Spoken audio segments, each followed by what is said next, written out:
શું દોસ્તો તમે સીસીની તૈયારી કરો છો તો આ ખાસ તમારા માટે છે. ચાલો જોઈએ. દર 3 વર્ષના અંતરે જન્મેલા 5 બાળકોની કુલ ઉંમરનો સરવાળો 50 વર્ષ છે. તો સૌથી નાના બાળકની ઉંમર શોધો.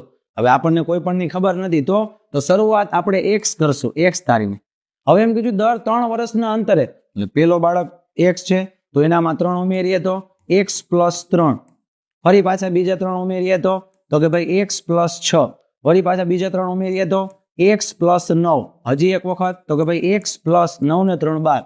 1 2 3 4 5. આટલી આપણને ખબર પડી. હવે પાંચેયનો સરવાળો 50 છે અને મિત્રો આ બધાનો સરવાળો કરવાનો છે. આ બધાનો 5 5 નો સરવાળો કરવાનો છે.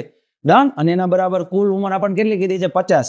તો બસ કાંઈ નથી મિત્રો, સરવાળો કરો. 1 2 3 4 5. એટલે કે મિત્રો 5x થશે. આંકડાનો સરવાળો કરો. 3 ને 6 9. 9 દુ 18. 18 માં 12 નાખીએ તો 30. એટલે કે 5x + 30 = 50. 30 આમ જશે તો કેવા થશે? માઇનસ થશે. 5x = 20. તો x બરાબર મિત્રો 4. આવા નવા સવાલો જોવા માટે અમારી સાથે જોડાયેલા રહો. Thank you.